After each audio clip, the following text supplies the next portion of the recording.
வணக்கம் தோழர்களே. பாலஸ்தீன் மீதான இனப்படுகொலை போர் துவங்கி இன்றோடு 478 நாட்கள் ஆகிறது.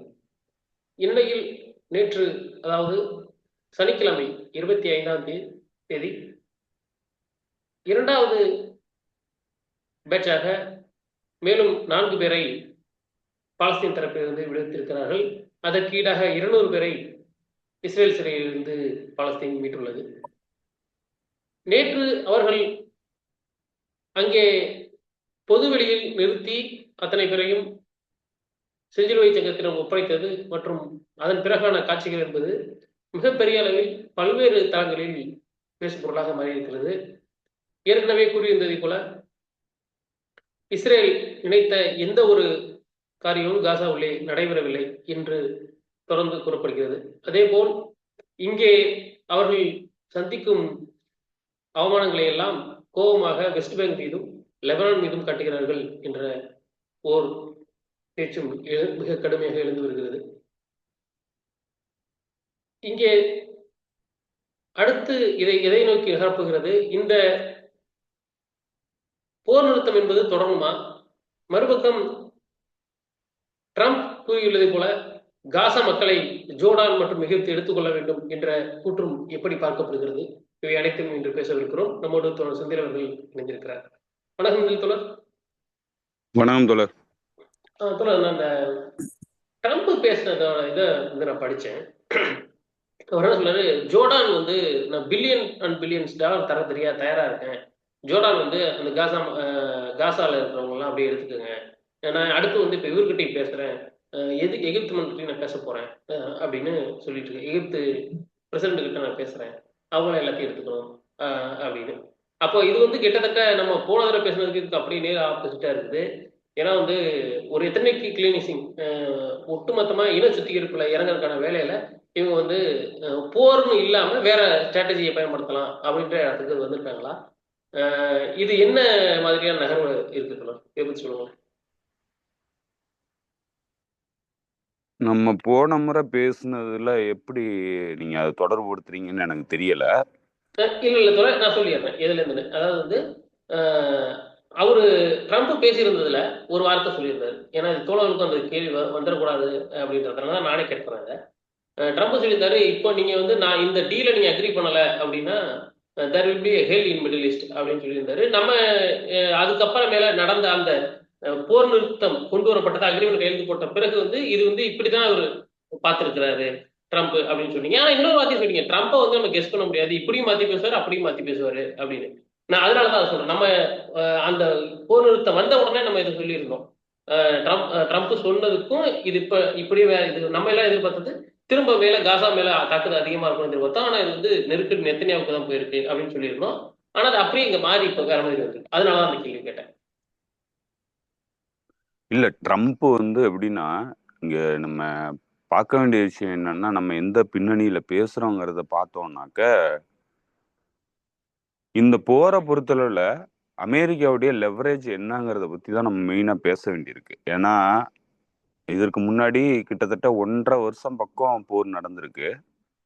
அப்போ பைடன் அரசாங்கம் என்ன சொல்லிட்டு இருந்ததுன்னாக்க, நாங்க எவ்வளவோ முயற்சி எடுக்கிறோம், இன்னும் சொல்ல போனா ஒரு சீஸ்ஃபயர் டீல, அந்த மே மாசம் நடந்த சீஸ்ஃபயர் டீல வந்து பேசி முடிச்சுட்டு சீஸ்ஃபயர் அனௌன்ஸ் பண்றோம் அப்படின்னு சொல்லிட்டு அந்த திட்டத்தை முழுக்க அறிவிச்சது வந்து பைடன் தான். அதுக்கப்புறம் என்ன ஆச்சுன்னு நம்ம பார்த்தோம்னாக்க, நெத்தன்யாகு புது கண்டிஷன்ஸ் எல்லாம் போட்டு அந்த சீஸ்ஃபயர் வந்து நடக்க விடாம பண்ணிட்டாருங்கிறது தான் செய்திகள் வந்துச்சு. அப்போ பைடன் வந்து எவ்வளவோ அழுத்தம் கொடுத்து பார்த்தாரு, ஆனா நெத்தன்யாகு கேட்கல அப்படிங்கிற மாதிரி தான் தகவல் வந்துச்சு. இன்னொரு முக்கியமான விஷயம் என்னன்னாக்கா, நீங்க மேற்கத்திய ஊடகவியாளர் மத்தியிலையும் அதே போல மேற்கத்திய ஆய்வாளர்கள் மத்தியிலையும் இருக்கிற ஒரு மிக முக்கியமான கருத்து என்னன்னா, இஸ்ரேல் லாபிங்கிறது அமெரிக்காவை கண்ட்ரோல் பண்ணுது. அமெரிக்காவினுடைய ஃபாரின் பாலிசியை கண்ட்ரோல் பண்றது இஸ்ரேல் லாபி தான். இஸ்ரேலுக்காக அமெரிக்கா இயங்குது அப்படிங்கிறத தொடர்ந்து சொல்லிக்கிட்டே இருந்தாங்க. அது இல்லைங்கிறத நம்ம பல இடங்கள்ல மறுத்து பேசியிருக்கோம். அப்படி இல்லை அப்படிங்கிறத நம்ம வந்து பல இடங்கள்ல மறுத்து பேசியிருக்கோம். அதற்கான ஒரு உதாரணமா நம்ம சொல்லியிருந்தது என்னன்னாக்க, இஸ்ரேலுங்கிறது அமெரிக்காவினுடைய ஒரு லேப் மாதிரி, லேப்னா ஒரு சாம்பிள் பீஸு, அவங்களுடைய மிலிட்ரி பவரை எக்ஸசைஸ் பண்றதுக்கான ஒரு சாம்பிள் பீஸு அப்படிங்கிறத நம்ம சொல்லியிருந்தோம். ஒரு காணொலியில நம்ம பேசும்போது சொல்லியிருந்தோம். ஏன் அமெரிக்காவுக்கு பின்னணியில இங்க அமெரிக்கா தான் எல்லாத்தையும் கண்ட்ரோல் பண்ணுது. அமெரிக்காவினுடைய கண்ட்ரோல்ல தான் எல்லா இதுவும் வந்து இயங்கிட்டு இருக்கு. அப்ப இஸ்ரேல் வந்து தன்னிச்சையா அமெரிக்காவினுடைய திட்டங்களை வந்து தீர்மானிக்கக்கூடிய இடத்துல இஸ்ரேல் இருக்கா அப்படின்னா இல்லைங்கிறது தான் நம்மளுடைய பார்வை. ஏன்னா அமெரிக்கா தான் வந்து எல்லாத்தையும் திட்டமிடல் பண்ணுது. இஸ்ரேல் வந்து அதனுடைய ஒரு ஒரு அட்டாக் டாகா தான் இயங்கிட்டு இருக்கு அப்படிங்கறது தான் நம்ம தொடர்ந்து சொல்லிட்டு இருக்கோம். அதுதான் நம்மளுடைய பார்வையும் கூட. பல தோழர்களுக்கும் அதுல முரண்பாடுகளும் இருக்கு.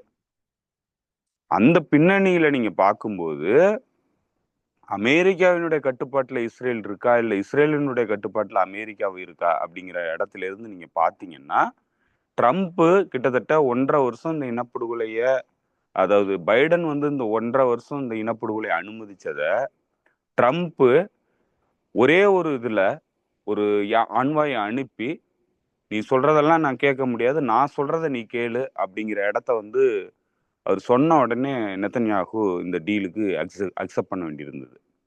ஸோ அந்த பின்னணியில தான் சொன்னோம் ட்ரம்ப் வந்து கடுமையா நடந்துகிட்டாருன்னு மேற்கத்திய தரப்புல இருந்து தகவல்கள் வருது. அவர் சொன்னதுனால இந்த போர் நிறுத்தத்தை அறிவிச்சிருக்கிறாங்க அப்படிங்கிறத நம்ம சொன்னோம். அது இப்பவும் வந்து அதுல மாற்று கருத்து இல்லை. ட்ரம்ப் சொன்னதுனாலதான் இந்த போர் நிறுத்தம் வந்திருக்கு. இதுல நம்மளுடைய அடிப்படையான விஷயங்களை பார்க்கும்போது ரெசிஸ்டன்ஸ் அமைப்புகளை எதிர்கொள்ள முடியல. ரெசிஸ்டன்ஸ் அமைப்புகள்கிட்ட தோல்வி அடையுது இஸ்ரேல் ராணுவம். ஒட்டுமொத்த மேற்கத்திய ராணுவமும் தோல்வி அடையுது. அந்த அழுத்தம்ங்கிறது மிகப்பெரிய அழுத்தமா இருக்கு. அதே நேரத்துல யமன் அன்சாரல் அமைப்பு ஏற்படுத்துற தடுப்பு நடவடிக்கைகளை இவங்களால எதுவுமே பண்ண முடியல. இது ரெண்டையும் பண்ண முடியாத சூழ்நிலையில அவங்களுக்கு வேற வழியே இல்லை, போர் நிறுத்தத்தை அறிவிக்க வேண்டிய நிலையில இருக்கிறாங்க. இந்த இந்த ஃபேக்டர் தான் வந்து மெயினா வந்து பிளே ஆகுது இந்த போர் நிறுத்தத்தை பொறுத்தளவுல அப்படிங்கிறது தான் நம்ம சொல்லியிருந்தோம். இப்ப அதுல இருந்து எந்த மாற்றமும் நிகழ்ந்த மாதிரி தெரியல. இப்ப ட்ரம்பினுடைய நடவடிக்கைகள்ங்கிறது ட்ரம்ப் வந்து அவருக்கு அவருடைய ஆட்சி காலத்துக்கு வரும்போது இந்த போர் வந்து நடைபெறாம இருக்கணும், அவர் சொல்றத நெத்தன்யாகு கேட்கணும். அதுதான் அவருடைய மெயின் பாயிண்டா இருந்தது. ஏன்னா எம்பரர் சொல்றது, அதாவது பேரரசர் சொல்றத அவருக்கு கீழே இருக்கக்கூடிய குறுநில மன்னர்கள் ஏற்றுக்கணும் அப்படிங்கிறது தான் ட்ரம்பினுடைய பார்வை. ஸோ அந்த இடத்துல நெத்தன்யாகு எனக்கு ஆர்டர் போட முடியாது, நான் தான் நெத்தன்யாகுக்கு ஆர்டர் போடுவேன் அப்படிங்கிறத நிரூபிக்கும் விதமா தான் இந்த சீஸ்ஃபயருக்காக அவர் ஸ்டீவ் விட்காஃப்ங்கிற அவருடைய ஆண்வாயை அனுப்பி நான் சொல்றத அவன் கேட்கணும், அவன் சொல்றத நான் கேட்க மாட்டேன் அப்படிங்கிற இடத்துல தான் இந்த சீஸ்ஃபயரை அக்ரி பண்ண வச்சாரு. அவர் என்ன திட்டத்தினால அக்ரி பண்ண வச்சாரு, என்ன அதற்கு பின்னாடி இருந்த டீல் என்ன அப்படிங்கிறதெல்லாம் நமக்கு தெரியாது. அது பல டீல்கள் இருக்கலாங்கிறதையும் நம்ம அதை சொல்லியிருந்தோம். ஏன்னா வெஸ்ட் பேங்க்ல வந்து அவங்க போரை வந்து தீவிரப்படுத்தலாம், வெஸ்ட் பேங்க்ல அனெக்சேஷன் பண்றதுக்கு ட்ரம்ப் ஓகே சொல்லியிருக்கலாம். அதே போல ஈரான் மீதான தாக்குதலுக்காகவும் இது நடந்திருக்கலாம். பல்வேறு காரணங்கள் இருக்கு. ஏன்னா இங்க ஒரு பிரச்சனை நடந்துட்டு இருக்குல்ல, பல பிரச்சனைகள் இதுக்குள்ள வந்து பின்னி பிணைஞ்சிருக்கு. ஸோ அதனால இதுல எந்த திட்டத்துக்காக என்ன பேக்டோர் வழியான அந்த டீலுங்கிறது என்ன நடந்திருக்குன்னு தெரியல. எது எப்படியோ இந்த சீஸ்ஃபயர் வந்ததுக்கான அடிப்படையா இருந்தது ட்ரம்பினுடைய அழுத்தம். ட்ரம்ப் வந்து நிறுத்த சொன்னா நிறுத்த வேண்டிய கட்டாயத்துல நெத்தன்யாகு இருக்கிறாரு. இஸ்ரேல் அமெரிக்கா என்ன சொன்னாலும் கேட்க வேண்டிய கட்டாயத்துல இருக்கு. ஏன்னா அது சோவரின் கண்ட்ரி கிடையாது அப்படிங்கிற பின்னணியில தான் சொன்னோம். இணைய வரைக்கும் அதுதான் நிலை. இப்போ அந்த பின்வழியா நடத்தப்பட்ட டீல் என்னங்கிறத பத்தி வர்ற விவாதத்துலதான் வந்து ட்ரம்பினுடைய பேச்சுகள் எல்லாமே வந்து இன்னைக்கு வருது. அப்ப அவர் என்ன சொல்றாரு, பைடன் அரசாங்கம் தொடர்ந்து நம்ம வந்து அது ஆரம்பத்தில இருந்தே சொல்லியிருக்கோம், இந்த இந்த பபல் மண்டாப்பினுடைய பிரச்சனைங்கிறது உருவாகி யமன் அன்சாரல்லா அமைப்புக்கு எதிராக வந்து ப்ராஸ்பரிட்டி கார்டியன் ஒரு ஆபரேஷன் ஆரம்பிக்கும் போது அதனுடைய பிரதான நோக்கமே சினாயை ஓபன் பண்றதுக்காக தான் இந்த பிளாக்கேடே நடக்குது. இந்த போருங்கிறது யமனுக்கு எதிரான போருங்கிற பின்னணியில சுயஸ் கனாலினுடைய வருமானத்தை வந்து குறைக்கிறதுக்காக தான் இந்த தாக்குதல் நடவடிக்கையை மேற்கத்திய தரப்பு எடுத்திருக்குங்கிறத நம்ம ஆரம்பத்திலே சொல்லியிருந்தோம். இப்போ அதை தான் அவர் வந்து பைடனால அதை ப்ரெஷரைஸ் பண்ணி எஜிப்தை ஏற்றுக்க வைக்க முடியல. இந்த இந்த பலஸ்தீனியர்களை சினாய்க்குள்ள ஏற்றுக்க வைக்க பைடனால முடியல. பைடன் வந்து பல்வேறு நடவடிக்கைகள் பண்ணாரு. அதுல எல்லாத்துலயும் கம்ப்ளீட் ஃபெயிலர் ஆனாரு. ஏன்னா சிசிக்கு அது வந்து கிட்டத்தட்ட நீங்க சொன்னா அது ஒரு சூசைடல் அட்டெம்ப்ட் தான். சினாயை திறந்தாருன்னா சிசியினோட காலங்கிறது முடிவுக்கு வரும். அந்த மாதிரியான ஒரு நெருக்கடி வந்து சிசிக்கு இருக்கு. அதற்கு காரணமா இருக்கிறது எகிப்துக்குள்ள இருக்கக்கூடிய முஸ்லிம் பிரதர்ஹுட் அமைப்பு. ஸோ இந்த பிரச்சனையெல்லாம் இருக்கிறதுனால தான் சிசி வந்து அனுமதிக்கல. இது வந்து மிகப்பெரிய சிக்கலா பின்னால வரும் அப்படிங்கிறதுனால தான் அனுமதிக்கல. கிட்டத்தட்ட அவருடைய வாழ்க்கையை வந்து எண்டு கொண்டு வர வேண்டிய ஒரு சூழ்நிலையாகவும் அது போகுங்கிறதுனால தான் அவர் அனுமதிக்கல. அந்த அழுத்தத்தை மீண்டும் வந்து ட்ரம்ப் வந்து போடுறாரு, சிசி மேல போடுறாரு. இப்போ சிசி என்ன சொல்றாரு, நீ வந்து சினாய் பாலைவனத்தை இவங்கள வெளியேற்றணும் அப்படிங்கிறத சொல்றாரு. எத்னிக் கிளென்சிங் பண்ணுங்கிறாரு. அதே போல ஜோர்டான்லயும் இந்த மாதிரியான சிக்கல் இருக்குங்கிறத சொன்னா, நம்ம வெஸ்ட் பேங்க்ல வந்து பிரச்சனை வந்து தீவிரமாகும் போது ஜோர்டானுடைய ஆஹ், நிலைமைங்கிறது ரொம்ப மோசமா போகுங்கிறத நம்ம முன்னாடியே சொன்னோம். கிட்டத்தட்ட இன்னைக்கு அதை தான் வந்து ட்ரம்ப் சொல்றாரு. ஜோர்டான்ல வந்து அவங்களுடைய, அதாவது காசாவில் இருக்கக்கூடிய மக்களை வந்து ஏத்துக்கணும் ஜோர்டான் அப்படின்றாரு. அது நான் கிங் அப்துல்லா கிட்ட பேசியிருக்கிறேன் அப்படிங்கிறதையும் சொல்றாரு. ஸோ இது ரெண்டுலையும் அவர் என்ன சொல்றாரு, இவங்களை பாலஸ்தீனியர்களை காசால இருந்து இங்கெல்லாம் ஏத்துக்கணும் அப்படிங்கிறத அவரு அழுத்தமா சொல்றாரு. அதெல்லாம் எந்த அளவுக்கு சாத்தியப்படும், இதெல்லாம் வந்து அவங்க ஏத்துப்பாங்களா அப்படிங்கிறதெல்லாம் அடுத்த விஷயம். ஆனா இவங்களுடைய முயற்சிங்கிறது இந்த பாலஸ்தீன மக்களை காசால இருந்து வெளியேற்றுறதுக்கான முயற்சியில இந்த ரெண்டு நாடுகளும் அவங்களுக்கு உதவி பண்ணும் அப்படின்னு சொல்லி எதிர்பார்க்குறாங்க. அது அழுத்தத்தின் மூலமா நடக்குமா அப்படின்னா, எகைன் வந்து கிட்டத்தட்ட வந்து 15 மாசம் சிசி வந்து அதை தடுத்து வச்சிருந்தாரு. அதையே தான் வந்து கிங் அப்துல்லாவும் அமெரிக்கா போகும்போதே அதை தெளிவுபடுத்தியிருந்தாரு. அந்த மாதிரியான ஒரு திட்டம் இருந்ததுன்னா அது வந்து நாங்கள் ஏற்றுக்கொள்ள முடியாத திட்டம் அப்படிங்கிறத சொன்னார். எகைன் அவங்க ரெண்டு பேருமே வந்து பப்பட்டு. ஸோ அதனால அவங்களாலாம் வந்து இதை அமெரிக்கன் எம்பையரை வந்து எதிர்த்து நிற்க முடியுமா? ஏன்னா டேவிட் கேம்ப் அக்ரிமெண்ட் மூலமா எஜிப்துக்கு எய்டு வந்து அமெரிக்கா கொடுத்துக்கிட்டு இருக்கு. உதவிங்கிறது, அமெரிக்காவினுடைய உதவிங்கிறது கிட்டத்தட்ட பில்லியன்ஸ் ஆஃப் டாலர்ஸ் எஜிப்துக்கு வருது ஒவ்வொரு வருஷமும். அதற்கு காரணம் இஸ்ரேல் கூட ஏற்படுத்தின அந்த டேவிட் கேம்ப் உடன்படிக்கை தான். அதே போலதான் ஜோர்டானுக்கும் அமெரிக்காவினுடைய எய்டு வந்து வருஷம் கிடைச்சிக்கிட்டு இருக்கு. அது அது பெரிய அளவுக்கு அவங்களுக்கு தொகையா வந்து வந்துகிட்டு இருக்கு. ஸோ இதெல்லாம் எதற்காகன்னா இஸ்ரேல் கூட அவங்க ஏற்படுத்தின உறவுக்காக தான். இப்போ இஸ்ரேலை காப்பாத்துறதுக்கு இந்த ரெண்டு நாடுகளும் தேவைப்படுறாங்க, செக்யூரிட்டி ரீசன்ஸ்க்காக தேவைப்படுறாங்க. அதே போல இவங்களும் வந்து இஸ்ரேலை எதிர்த்து சண்டைக்கு வந்துடக்கூடாது அப்படிங்கிறதுக்காக தான் அந்த டேவிட் கேம்ப் அக்ரிமெண்ட்டை ஏற்படுத்துனுச்சு அமெரிக்கா. ஸோ அந்த பின்னணியில இந்த ரெண்டு நாடுகளும் அவங்களுக்கு தேவைப்படுறாங்க. இப்போ அவங்க ரெண்டு பேர் மீதும் அழுத்தம் கொடுத்தாக்க அவங்க ஏத்துக்க வேண்டிய கட்டாயத்துக்கு தள்ளப்படுறாங்க. ஆனா அது அவங்களுடைய உள்நாட்டு அரசியலுக்குள்ள மிகப்பெரிய சிக்கலை ஏற்படுத்தும். அதெல்லாம் ஏத்துப்பாங்களா என்னங்கிறது பெரிய சந்தேகம்.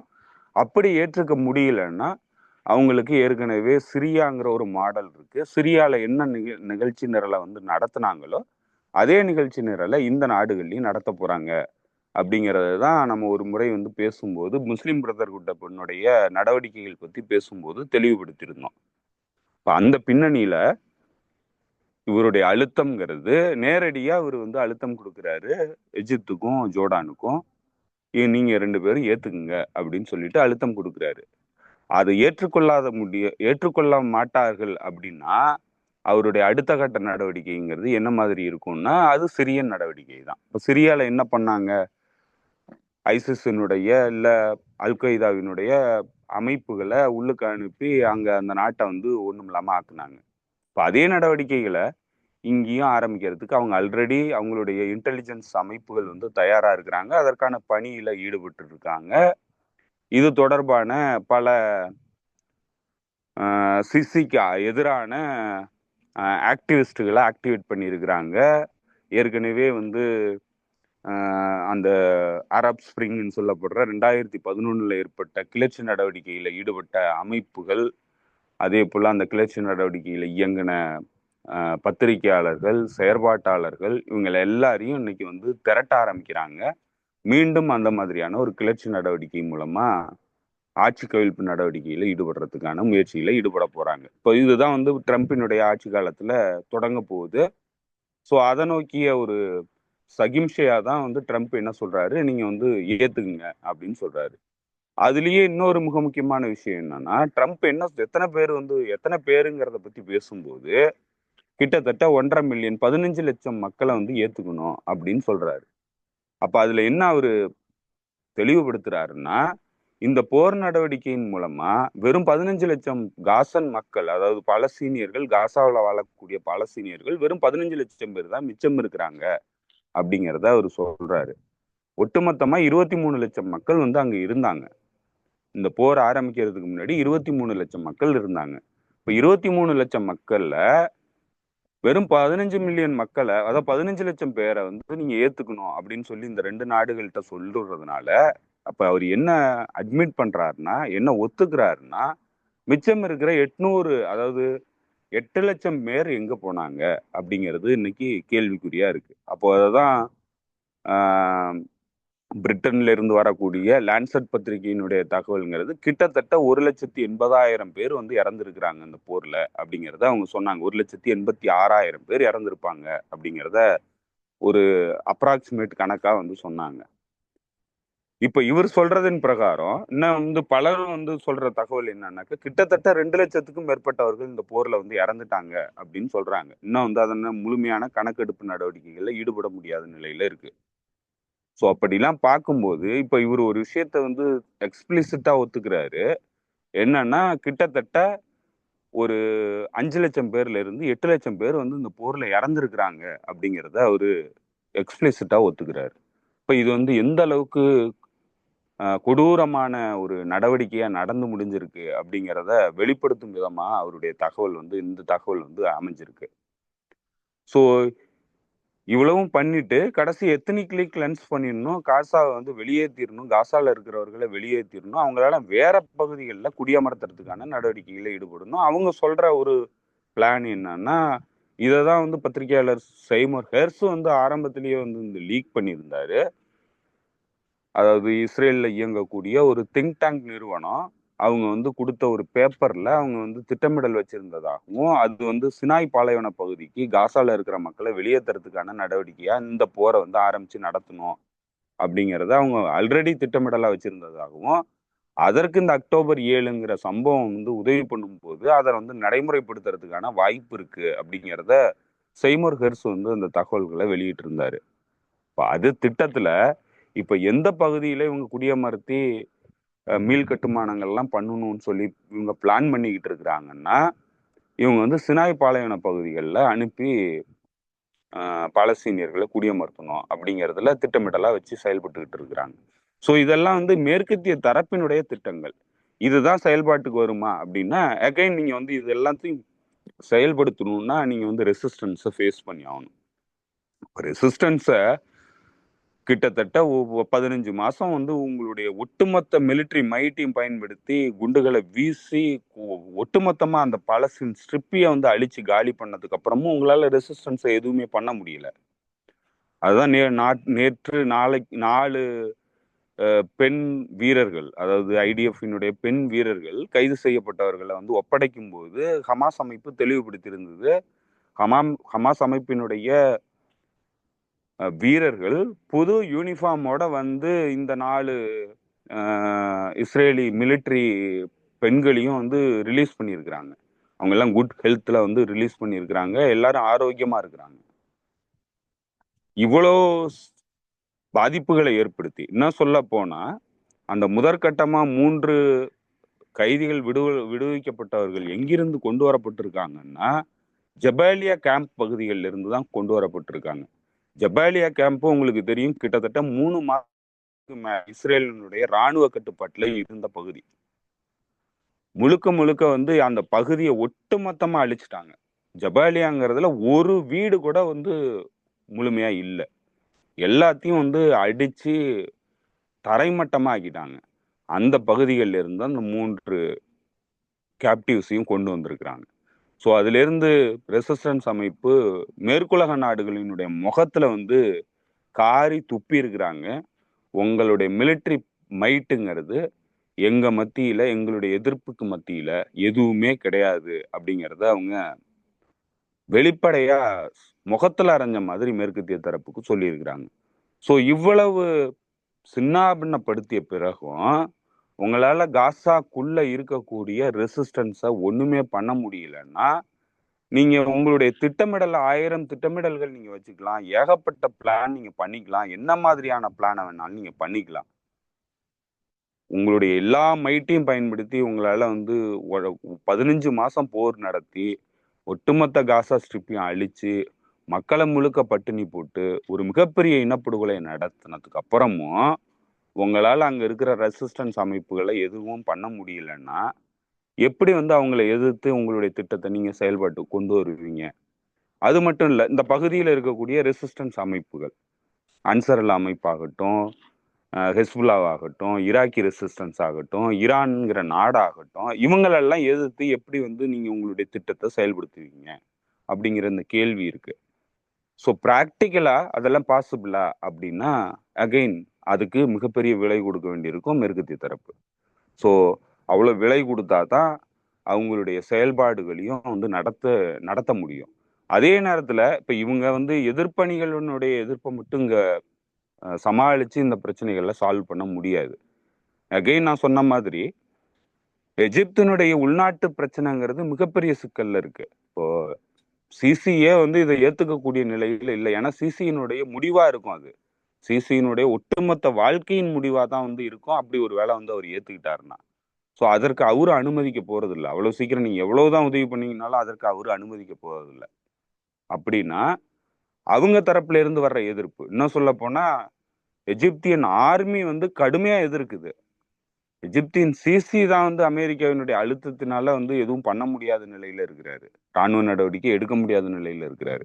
ஆனா எஜிப்து ராணுவம் வந்து ரொம்ப வெகமெண்டா வந்து இந்த பிரச்சனைகளை வந்து பாக்குது.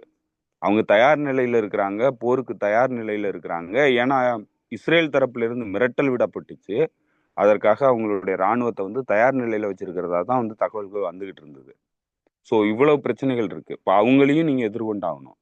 ஸோ இவ்வளவு பிரச்சனைகளுக்கு மத்தியில உங்களுடைய திட்டம் வந்து செயல்பாட்டுக்கு வருமானா நடக்கிறதுக்கான வாய்ப்புகள் மிக மிக குறைவாக தான் இருக்கு.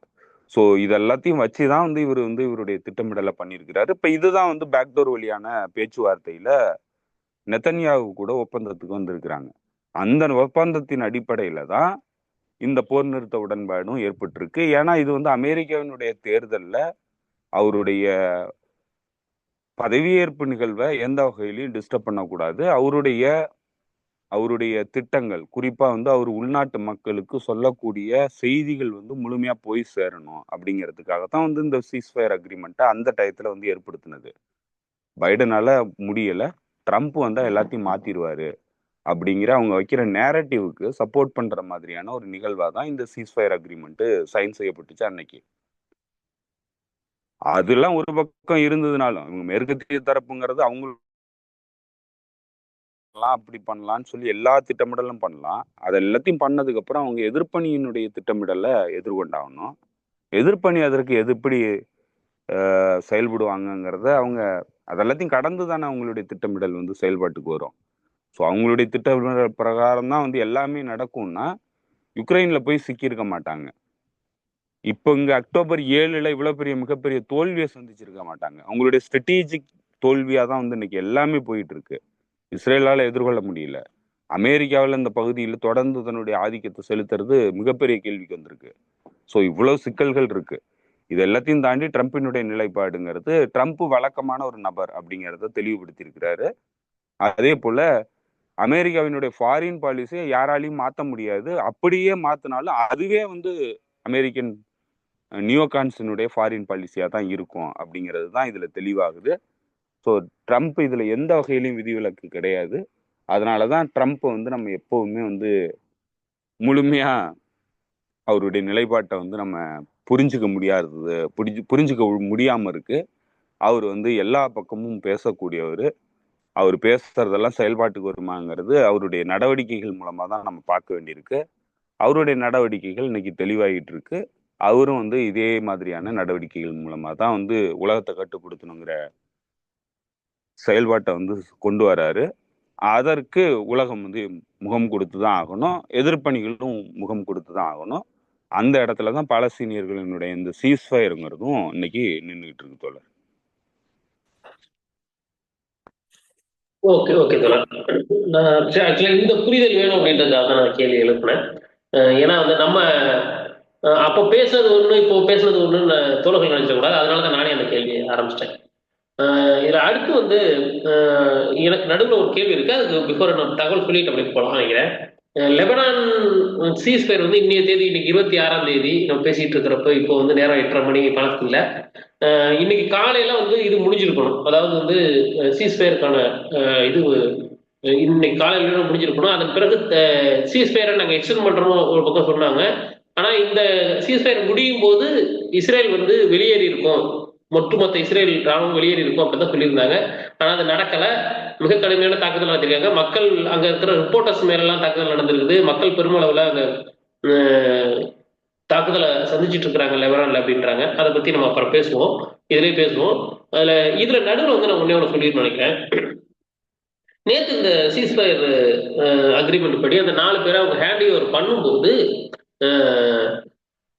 ஹீப்ரூ சேனல் 14 அப்படின்ற ஒரு ஹீப்ரூ சேனல் வந்து ஒரு அந்த வர்ணனைய பேசுவார் இல்லையா, அவர் சொல்றாரு. அதோட அதுல அரபி வர்றதுல இருந்து நான் இங்கிலீஷ் வெர்ஷன் மாத்தி படிச்சேன். அதுல வந்து என்ன சொல்றாங்கன்னா, நாளைக்கு, அதாவது வந்து அவங்க சொல்றது வந்து நேற்று 27ஆம் தேதி உட்காந்துருக்காங்க, 26ஆம் தேதி நாளைக்கு இஸ்ரேல் சொல்லலாம் நாங்க ஒட்டுமொத்த ஹமாஸையும் அழிச்சிட்டோம்னு நாளைக்கு சொல்லும் இஸ்ரேலு.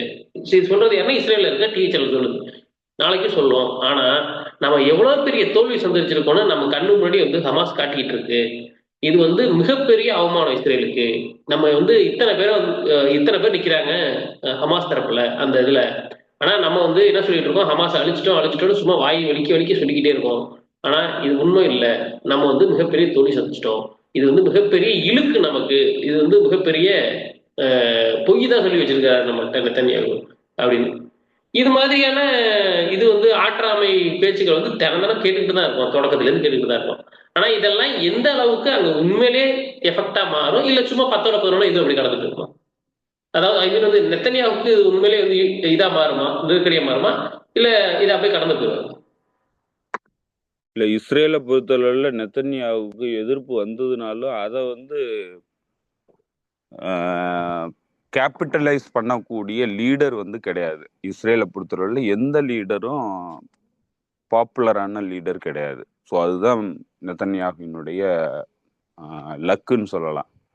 ஸோ நெத்தன்யாகுவுக்கு ஈக்குவலான லீடரோ இல்லை நெத்தன்யாகுவுக்கு போட்டி போடக்கூடிய லீடரோ வந்து அந்த நாட்டில் கிடையாது. அந்த நாடே வந்து ஒரு இனப்படுகொலை பண்ணக்கூடிய மனநிலையில் இருக்கக்கூடிய ஒரு சமூகமா மாறி இருக்கு, ஒரு ஃபாசிஸ்ட் சமூகமா மாறி இருக்கு. ஸோ அதனால அந்த நாட்டில் வந்து என்ன மாற்றம் வந்துடும் அப்படிங்கிறத நம்ம எதிர்பார்க்கறதே தப்பு தான். ஏன்னா அது வந்து எதுவும் நடக்காது. ஏன்னா அந்த நாடே வந்து ஒரு ஃபாசிஸ்ட் சமூகமா மாறிடுச்சு. அதனால எந்த மாற்றமும் அதனால நடக்கிறதுக்கான வாய்ப்பு இல்லை. ஆனா அவங்க வந்து அவங்களுடைய அதாவது இயலாமையை வந்து எக்ஸ்போஸ் பண்ணிக்கிட்டாங்க. மற்ற நாடுகள் மத்தியில இயலாமையை வந்து எக்ஸ்போஸ் பண்ணிக்கிட்டாங்க. அவங்களால வந்து அவங்களுடைய மிலிட்ரி மைட்டுங்கிறது ஒண்ணுமே கிடையாதுங்கிறது அரபு நாடுகளுக்கு எக்ஸ்போஸ் பண்ணி காட்டியிருக்கிறாங்க. இதுல என்னன்னா, அரபு நாடுகள் வந்து முதல்ல எதிர்க்கிறதுக்கு தயாரா இருக்கிறாங்களாங்கிறது தான் அங்க இருக்கிற சிக்கல். ஏன்னா எதிர்க்கிறதுக்கு யாருமே தயாரா இல்லை. அதனாலதான் வந்து இந்த என்டிட்டி வந்து இந்த இந்த அக்டோபர் 7க்கு அப்புறம் இவ்வளவு பெரிய பின்னடைவுகளை சந்திச்சதுக்கு அப்புறமும் வந்து அது இன்னும் இந்த மாதிரியான அக்ரஷன் நடவடிக்கைகளில் ஈடுபடுறதுக்கான அடிப்படை காரணம் இந்த பகுதி நாடுகள் யாரும் எதிர்க்கிறதுக்கு தயாரா இல்லை. எதிர்க்க முடிஞ்சாலும் எதிர்க்கிறதுக்கு தயாரா இல்லை. முதல்ல உங்களுக்கு மனநிலை வேணும் இல்லை, எதிர்க்கணுங்கிற நோக்கம் இருந்ததுனால தானே எதிர்ப்பீங்க. எதிர்த்தீங்கன்னா இந்த என்டிட்டி வந்து இங்க நிக்க முடியாது. ஸோ அதனால அது வர்ற வரைக்கும் வாய்ப்பே கிடையாது. அது வர்றதுக்கான வழிகளை தடுத்துக்கிட்டு இருக்கிறது அமெரிக்காவினுடைய கட்டுப்பாடு. இந்த பகுதியினுடைய நாடுகள் முழுக்க இருக்கிற அமெரிக்காவினுடைய கட்டுப்பாடு. ஸோ இவனுங்க எல்லாருமே வந்து காட்டி கொடுத்தவனுங்களா தான் இருக்கிறானுங்க. ஸோ இவனுங்கெல்லாம் அமெரிக்காவை நம்பி அமெரிக்காவினுடைய செக்யூரிட்டி இதுல வந்து இவனுங்க கவர் எடுத்துக்கிட்டு இவனுங்களுடைய பொழப்பை வந்து ஓட்டிக்கிட்டு இருக்கிறானுங்க. ஆனா இந்த நாட்டு மக்கள் வந்து இவனுங்களை யாரையுமே ஆதரிக்கல. இங்க இருக்கிற ஆட்சியாளர்கள் யாரையுமே மக்கள் வந்து ஆதரிக்கல. ஸோ அதனால மக்கள்கிட்ட இருந்து பாதுகாத்துக்கிறதுக்கு அமெரிக்காவினுடைய தயவு தேவைப்படுது.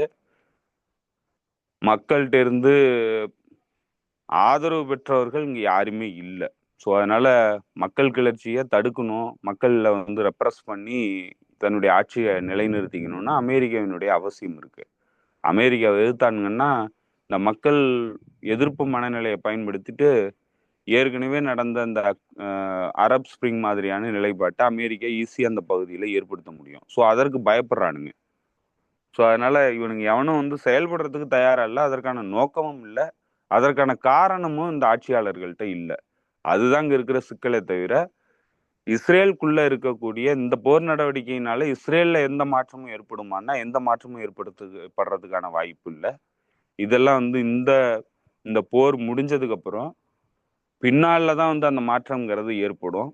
அவங்களுக்குள்ள இருக்கிற பிளவுங்கிறது இந்த இந்த செக்குலர் சைனிஸ்டுக்கும் ரிலீஜியஸ் சைனிஸ்டுக்கும் உள்ள அந்த வேறுபாடுங்கிறது அவங்க உள்ளுக்குள்ள நடக்கிற இன்டர்னல் பொலிட்டிக்ஸ்ல வந்து அது மிகப்பெரிய சிக்கல்களை ஏற்படுத்தும்.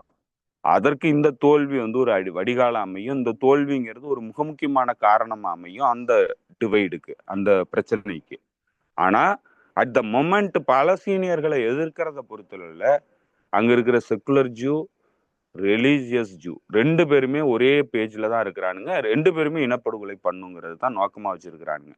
அப்ப இனப்படுகொலைய முழுமையா நடத்த முடியலங்கிறது தான் அவனுங்களுடைய எதிர்ப்பா இருக்கே தவிர மற்றபடி இனப்படுகொலை பண்ணுங்கிறதுல ரெண்டு பேர்த்துக்கும் எந்த மாறுபட்ட கருத்தும் கிடையாது. ஸோ அதனால உடனடியா இது வந்து பெரிய அளவுக்கு அங்க உள்ளுக்குள்ள சிக்கல்களை ஏற்படுத்துமானா அந்த சிக்கலை ஏற்படுத்துறதுக்கான வழியும் வந்து அந்த சொசைட்டிக்குள்ள இல்லை.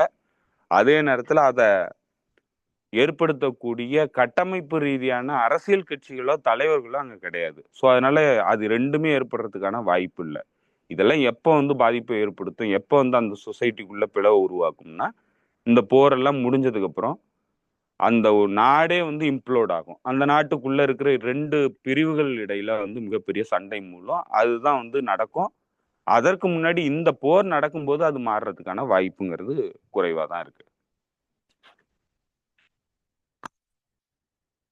ஓகே ஓகே தோழர். இப்போ இந்த லெபனான் பத்தி நான் சொல்லியிருந்தது மாதிரி லெபனான்ல வந்து அந்த சீஸ்ஃபயரை வந்து இன்னும் கொஞ்சம் எக்ஸ்டெண்ட் பண்ணலாம் அப்படின்னு வந்து அமெரிக்க தரப்புல இருந்து பேசப்பட்டுச்சு 2-3 நாளா. இப்போதைக்கு அங்க சூழ்நிலை எப்படி இருக்கு? அது வந்து எக்ஸ்டெண்ட் பண்றாங்களா இல்ல ஹெஸ்புல்லா என்ன மாதிரி நடவடிக்கை எடுத்திருக்க போகுது? அதாவது அந்த பகுதியில தெற்கு பகுதியில இஸ்ரேலினுடைய இராணுவம் வந்து தன்னுடைய நிலைகளில் இருந்து வெளியேறணுங்கிறது தான் அந்த சீஸ்ஃபயர்ல இருந்த அக்ரிமெண்ட்டு. 60 நாள் பீரியட் முடியும் போது இஸ்ரேலினுடைய இராணுவம் அவங்களுடைய நிலைகளில் இருந்து வெளியேறணும், இஸ்ரேல் அதாவது லெபனான் பரப்புல இருந்து வெளியேறிடணும் அப்படிங்கிறது தான். அந்த இடங்களை லெபனான் ஆர்மி வந்து தன்னுடைய கட்டுப்பாட்டில் கொண்டு வந்துடணுங்கிறது தான் அந்த சீஸ்ஃபயரினுடைய ஒப்பந்தம். இந்த சீஸ்ஃபயர் ஒப்பந்தமே அதுதான், அந்த பின்னணியில தான் உருவாக்கப்பட்டுச்சு. அது நடந்துருச்சுன்னா இந்த அக்டோபர், அதாவது இந்த 60 நாள் பீரியட் முடியும் போது தெற்கு பகுதியை நோக்கி மக்கள்கள் குடியமர்த்தப்படுவார்கள் அப்படிங்கிறது தான் அந்த சீஸ்ஃபயர்ல இருந்தது. ஆனா இஸ்ரேல் ஆர்மி வந்து விட்டுட்டு போறதுக்கான நிலையில இல்லை. அங்க பொலிட்டிக்கல் டிசிஷனும் வந்து என்ன மாதிரியான பொலிட்டிக்கல் டிசிஷன் எடுத்திருக்கிறாங்கன்னா அங்க விட்டுட்டு போற சிந்தனையே அவங்கள்ட்ட இல்லை. ஏன்னா அவங்க எப்பவுமே வந்து ஆக்குபேஷன் ஃபோர்ஸ். ஸோ அதனால எக்ஸ்பான்சனிஸ்ட் மைண்ட் செட்ல இருக்கக்கூடியவனுங்க அவனுங்க வந்து பிடிக்கணுங்கிறது தான் நோக்கம். அதனால அது அது மிலிட்டரியில முடியலன்னாக்கா இந்த மாதிரியான நயவஞ்சகமான அமைதி உடன்பாட்டின் மூலமா பண்ண முடியுமா அப்படிங்கிறது தான் பார்ப்பானுங்க. அதுதான் அதை நோக்கி தான் அவனுங்க நகர்ந்தானுங்க. அதற்கு இடம் கொடுத்தவர்கள் இங்க இருந்த லெபனானுக்குள்ள இருந்த காட்டி கொடுப்பு 5ஆம் படைகள் தான். ஸோ அவங்க வந்து லெபனான் சொசைட்டிக்குள்ள பிளவு ஏற்படுத்துறதுக்கான நடவடிக்கையில் இதை ஒரு டூலா பயன்படுத்துறதுக்கான முயற்சியில் ஈடுபடும் போது தான் ஹெஸ்புல்லா இது எல்லாத்தையும் வந்து ஒத்துக்கிடுச்சு. இது எல்லாத்தையும் ஒத்துக்கிட்டு நீங்க சொல்ற மாதிரி கேட்குறோம், நாங்க வந்து எந்த தாக்குதல் நடவடிக்கையிலையும் ஈடுபடலை, அதனால நீங்க வந்து முழுமையான கட்டுப்பாட்டை எடுத்துக்கங்க, லெபனானுடைய சாவர்னிட்டியை பாதுகாக்கிறதுக்கான பொறுப்பை நீங்க எடுத்துக்கிட்டீங்கன்னா எங்களுக்கு இந்த பிரச்சனை எல்லாம் இல்லை அப்படிங்கிறது தான் லெபனான் ரெசிஸ்டன்ஸினுடைய வாதம். ஸோ அதை தான் வந்து அவங்க இவ்வளோ நாள் வந்து கடைபிடிச்சாங்க. ஸோ இந்த இடத்துல இன்னைக்கு அவங்க வெளியேறலங்கிறப்போ இது யாருடைய குறைபாடு? ஹெஸ்புல்லாவினுடைய குறைபாடு இல்லை. ஹெஸ்புல்லா வந்து இது தெரியும், ஹெஸ்புல்லா இதை தான் சொன்னுச்சு. ஆனா இந்த உள்ளுக்குள்ள இருந்த 5ஆம் படைகள் என்ன பண்ணாங்க, ஹெஸ்புல்லாவுக்கு எதிரான பிரச்சார நடவடிக்கையில் ஈடுபடும் போது ஹெஸ்புல்லா வந்து சரி ஓகே நீங்க சொல்றதை கேட்கிறேன், நீங்களே அதை செயல்படுத்துங்க அப்படின்னு சொல்லிட்டாங்க. ஸோ இன்னைக்கு யாரு வந்து அங்க அமெரிக்காவினுடைய ஆதரவு பெற்ற ஜோசப் அவான் வந்து இன்னைக்கு பதவிக்கு வந்திருக்கிறாரு, பிரசிடென்ட் பதவிக்கு. அதே போல அமெரிக்கா சவுதியினுடைய ஆதரவு பெற்ற நவாப் சலே அப்படிங்கிறவர் வந்து, நவாப் சலே தான் நினைக்கிறேன், நவாப் சலாமா என்னமோ பேரு, அவர் வந்து பிரைம் மினிஸ்டரா வந்திருக்கிறாரு. அவர் வந்து ஏற்கனவே இன்டர்நேஷனல் கோர்ட் ஆஃப் ஜஸ்டிஸினுடைய தலைமை நீதிபதியா இருந்தவர். ஸோ அவர் அந்த பொசிஷன்ல இருந்து விட்டுட்டு இப்போ லெபனானுடைய பிரைம் மினிஸ்டர் பொசிஷனுக்கு வந்திருக்கிறாரு. ரெண்டு பேருமே வந்தோடனே என்ன சொன்னாங்கன்னா, லெபனானுடைய சாவர்னிட்டியை பாதுகாப்போம், இந்த சீஸ்ஃபயரை முழுமையா செயல்பாட்டு கொண்டு வந்து இதை முடிவுக்கு கொண்டு வரும் அந்த போர் அப்படின்னு சொல்லியிருந்தாங்க. இன்னைக்கு ரெண்டு பேரும் செயல்படுத்த முடியலன்னா, இவங்க ரெண்டு பேருமே மேற்கத்திய தரப்பினுடைய ஆதரவு பெற்றவர்கள் தான். எந்த அளவுக்கு ஆதரவுங்கிறது அவங்களுடைய நடவடிக்கைகள்ல தான் நமக்கு தெரியும். ஸோ ஆனாலும் ஆதரவு பெற்றவர்கள் தான். இதுல ஹெஸ்புல்லாவினுடைய ஆதரவு பெற்றும் தான் வந்திருக்கிறாங்க. இதுல நவாப் சலாம் வந்து முழுமையான ஆதரவு பெறல. ஹெஸ்புல்லாவும் அமல் மூமெண்ட்டும் அவருக்கு முழுமையா ஆதரவு கொடுக்கல. ஆனா ஓட்டெடுப்புல எதிர்த்து அவருக்கு ஓட்டு போடல. அதே மாதிரி தான் ஜோசப் அவான்ட்டியும். ஜோசப் அவானுக்கு முதற்கட்டத்துல அவங்க ஓட்டு போடல. அதுக்கப்புறம் ஜோசப் அவான் அவங்க கூட பேச்சுவார்த்தை நடத்தினதுக்கு அப்புறம் அவங்க ஓட்டு போட்டு தேர்ந்தெடுத்தாங்க. ஸோ இப்போ இவங்க ரெண்டு பேருமே மேற்கத்திய ஆதரவினோட வந்தவங்க தான். சவுதி அரேபியா, மேற்கத்திய நாடுகளினுடைய ஆதரவோட தான் இந்த ரெண்டு பேரும் வந்தாங்க. இப்போ இந்த ரெண்டு பேருக்கும் தான் இந்த பொறுப்பு இருக்கு. ஆக்குபேஷன் ஃபோர்ஸஸை வெளியேற்றுறதுக்கான பொறுப்புங்கிறது இந்த ரெண்டு பேர் கையிலையும் தான் இருக்கு. ஆனா இந்த ரெண்டு பேரும் செயல்படுத்தலைன்னா, மேற்கத்திய தரப்பினுடைய அப்பாயின்மெண்ட் கொலாபரேட்டரா நீங்க போனீங்கன்னா, அதாவது பப்பட்டுகளா நீங்க போனீங்கன்னா, உங்களை கம்ப்ளீட்டா மதிக்க மாட்டாங்கிறத எக்ஸ்போஸ் பண்ணிடுறாங்க. அப்ப இஸ்ரேல் இந்த போர் நிறுத்த உடன்பாட்டின் பிரகாரம் நடந்துக்கலன்னா, மேற்கத்திய தரப்பினுடைய ஆதரவு சக்திகளா இருக்கிறவங்க எல்லாருமே நம்மளுடைய சாவர்னிட்டியை காட்டி கொடுத்துருவாங்க அப்படிங்கிறது இன்னைக்கு தெளிவாயிடும் மக்களுக்கே. ஸோ அந்த இடத்துல இந்த போர் நடவடிக்கையில இவங்களுடைய நிலைப்பாடு இன்னைக்கு கேள்விக்கு வந்திருக்கு.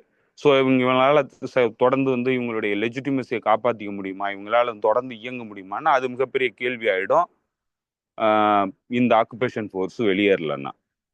ஸோ அந்த இடத்துல ஹெஸ்புல்லா பொறுமை காக்கும். அப்போ ஹெஸ்புல்லா இதை எக்ஸ்போஸ் பண்ணி தான் ஆகணும். இப்போ எக்ஸ்போஸ் பண்ணதுக்கு அப்புறம் தான் அவங்களுடைய நடவடிக்கைகளை அவங்க ஆரம்பிப்பாங்க. இவங்களால பண்ண முடியலங்கிறப்ப தான் அவங்க அதை ஜஸ்டிஃபை பண்ண முடியும். இவங்களால பண்ண முடியல, இவங்களுடைய கமிட்மெண்ட்டை இவங்க மீறிட்டாங்க, இவங்களுக்கு செயல்படுத்தக்கூடிய கெப்பாசிட்டி கிடையாது. ஸோ அதனால சாவர்னிட்டியை பாதுகாக்க வேண்டிய பொறுப்பு லெபனான் மக்களுக்கு இருக்கு, நாங்க தான் ரெசிஸ்டன்ஸ், நாங்க தான் பாதுகாப்போம் அப்படிங்கிற இடத்த நோக்கி அவங்க நகருவாங்க. இன்னைக்கு மக்கள் மத்தியில என்ன மாறி இருக்குன்னா, மக்கள் இந்த சீஸ்ஃபயர், அதாவது இந்த 60 நாள் பீரியட் முடியும் போது மக்கள் தெற்கு பகுதிகளுக்கு குடியமர்த்துவு நடக்கணும். அந்த பின்னணியில மக்கள் இன்னைக்கு ஹெஸ்புல்லாவினுடைய கொடியை கட்டிக்கிட்டு தெற்கு பகுதிக்கு போக ஆரம்பிச்சிட்டாங்க. அவங்கள தடுக்க முடியல. அதனாலதான் இந்த குண்டுவீச்சு நடவடிக்கைகள் நடந்து மக்களும் பாதிக்கப்பட்டிருக்கிறாங்க. ஆனாலும் அந்த கரேஜியஸான மக்கள் தெற்கு பகுதியை நோக்கி ஹெஸ்புல்லாவினுடைய கொடியோட போயிட்டு இருக்கிறாங்க. ஸோ அதனால இந்த சீஸ்ஃபயர் தொடருமா, எக்ஸ்டெண்ட் ஆகுமா, இல்ல இதோட முறிஞ்சு போய் மீண்டும் சண்டை ஆரம்பிக்குமாங்கிறது அடுத்தடுத்த நடவடிக்கைகள்ல நமக்கு தெரிய ஆரம்பிச்சிடும். ஓகே ஓகே தோழர், பார்க்கலாம் அடுத்த நிகழ்வுகள் எப்படி நகர்றதுன்னு பார்க்கலாம். உங்க நேரத்துக்கு மிக்க நன்றி தோழர். நன்றி தோழர், தோழர்களுக்கும் நன்றி. இன்னொரு மிக முக்கியமான ஒரு விஷயம், சமீபத்துல ஒரு தகவலை சொல்லிடுறேன். எலக்ட்ரானிக் இன்டிஃபேடாவுடைய எக்ஸிக்யூட்டிவ் எடிட்டர், அதாவது டைரக்டர் அலி அப்னுனிமாங்கிற அந்த Palestine journalist, American Palestine journalist, அவரை அவர் ஒரு கான்ஃபரன்ஸுக்கு ஜூரிச் நகரம், அதாவது சுவிட்சர்லாந்துல இருக்கிற ஜூரிச் நகரத்துக்கு போயிருக்கிறாரு. அப்போ ஜூரிச் இன்டர்நேஷனல் ஏர்போர்ட்ல அவரை கைது பண்ணியிருக்கிறாங்க.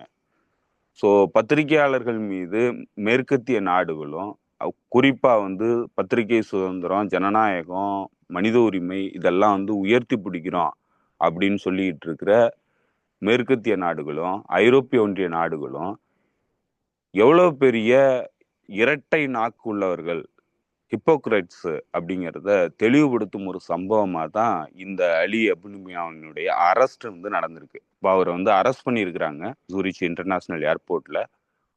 அவர் வந்து அவருடைய வக்கீல்கள் சந்திக்கிறதுக்கான அனுமதியை வழங்கியிருக்கிறாங்க. அவர் மேல என்ன கேஸ் போட்டிருக்காங்க என்னங்கிறது தெரியல.